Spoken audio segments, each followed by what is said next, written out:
భలే బీర్బల్! ఓ రోజు అక్బర్‌కి ఎంతో ఇష్టమైన ఉంగరం కనిపించలేదు. రాత్రి నిద్రపోయేటప్పుడు పక్కన పెట్టి పడుకోవడం అది అలవాటు. ఆ రోజు రాత్రి లేచిన తర్వాత ఉంగరం కనిపించలేదు. వెంటనే బట్లర్‌ని పిలిపించి బీర్బల్‌ని పిలిపించమని చెప్పాడు. ఆ ముందు రోజు రాత్రి రాజ్‌భవన్‌లోకి వచ్చిన వాళ్ళందరినీ అప్పటికే ఆ చోట ప్రవేశపెట్టారు. బీర్బల్ వెంటనే ఒక చిలకతో వచ్చాడు. అది చూసిన అక్బర్‌కు విసుగొచ్చి చిరాకనిపించింది. బీర్బల్ చిలక చూసి చెప్పడానికి మిమ్మల్ని పిలిపించిందా అని అన్నాడు. జహాపనా, మీకు ఈ చిలక గొప్పతనం తెలీదు. దీనికి దివ్య దృష్టి ఉంది. చోరీ చేసింది వాళ్ళని ఇట్టే పసికి పట్టగలదు. వాళ్ళ భుజం మీద వాలి దొంగ దొంగ అని అరుస్తుంది. వెంటనే మీరు ఆ వ్యక్తి చేతులు నరకాలి.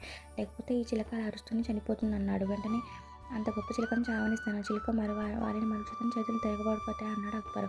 వెంటనే బీర్బల్ ఆ చిలక తలని నిమిరాడు. దొంగ దొంగ అని అరిచేసరికి ఆ వరుసలో ఉన్న వ్యక్తి భయంతో పరిగెత్తి పారిపోయే ప్రయత్నించారు. భటులు వెంటనే అతన్ని బంధించారు. దీనికి దివ్య దృష్టి ఉందా అని అడిగేసరికి దీనికి దివ్య దృష్టి లేదు. తల నిమిరి నొక్కేసరికి వెంటనే అది దొంగ దొంగ అని గాల్లో ఎగిరి